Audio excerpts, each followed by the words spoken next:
Hey everyone, this is Karen Waksman, founder of Retail MBA. Today we're going to be talking about selling a Sally Beauty supply. If you have a great product perfect for their stores or their website, this training will give you some things to think about in regards to selling to them. With that said, let's get started on today's training. So let's talk about Sally Beauty. They have over 3,700 stores they're responsible for in 12 countries. That's massive buying power.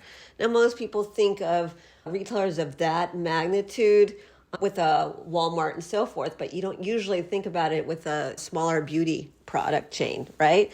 So that's pretty amazing. They have stores in the United States and Puerto Rico. They also have Canada, Mexico, Peru, the UK, Belgium, Chile, France, Ireland, the Netherlands, Spain, and Germany. They're obviously amazing at what they do, and they sell hair color products, hair care products, skin and nail stuff, beauty products essentially.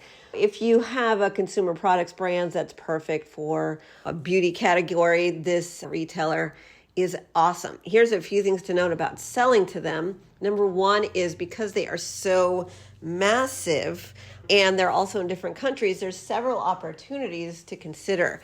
First of all, there's small stores, and what that means is they don't have as much room to fit products in. That's a problem for people like you who are trying to sell to them, because that means that they're very particular about what they put in stores. So a suggestion is to go walk their stores and take a look at what kind of products are in there. Does it really make sense? And they're probably going to be a little harder on you in regards to whether or not they pick up your product or not. So don't take it personally if they say no to you initially. There are many workarounds to that, but it's just because they have smaller stores, and so they get to say no a lot. But on the other hand, if you do get an order from them, it can be many millions of dollars to your products, and just be aware of that. Don't feel bad if initially they might reject you. It doesn't mean that you don't have a wonderful product. So that's going to require you to do more reviews of stores and understanding what really matters to them and so forth. The other thing to think about is that if a person wants to sell to them, can you sell internationally? So the typical way it works with chain stores is that if they have international presence, they usually have buyers in every different country.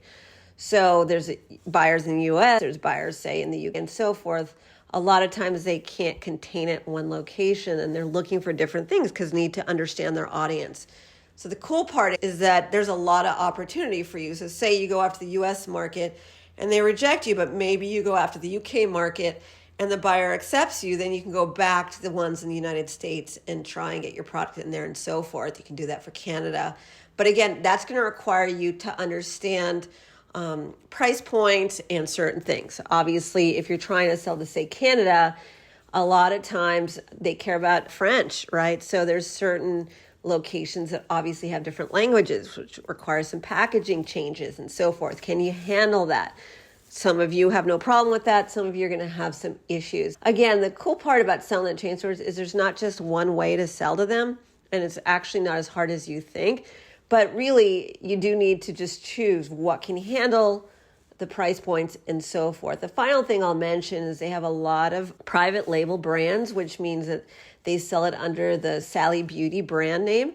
And the reason that matters is because if you want to sell to them and you really care about your name all over the packaging, then if they ask you about private label or company owned and you say no, that's okay. It's okay for you to say no. However, one thing to consider is that if you try to sell to them, again, with your branded product and they're rejecting you and they're saying the only way I'll work with you is private label, you might want to consider it only if it makes sense for you, but also because you don't have to sell your product to every retailer the exact same way. So Sally Beauty might only buy your product under their brand name for your particular product category, and someone else might do something different. And the reason it matters is people have made millions upon millions of dollars doing company-owned private label branded options with chain stores versus selling their branded products to them directly. My point is, if you're really needing extra cash and the buyer's giving you a hard time and they're not letting you sell your branded products to them, if you really are willing to, maybe you can work a deal with them to do it privately owned, which means your name's not on that packaging, but it's only for Sally Beauty. And you can still go after the other chain stores that are great for beauty products in a different way. So you don't have to sell to each retailer the same way. One retailer, you can sell your branded product to them. The other one, you can sell private label. So those are some things to think about in regards to Sally Beauty. They have tremendous opportunities for you. If you want to learn how to actually approach, pitch, and sell to Sally Beauty, please take a look at our website, retailmba.com. You can also take a look at the links below. We have free webinar trainings explaining how to pitch retailers.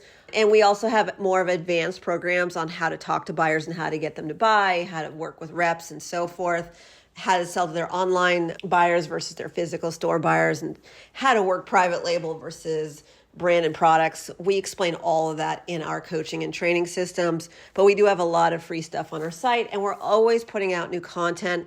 If this helped, please take a look at the additional stuff we create. Subscribe, keep in touch with us. Karen Waksman, Retail MBA. I hope this helped. Thanks so much.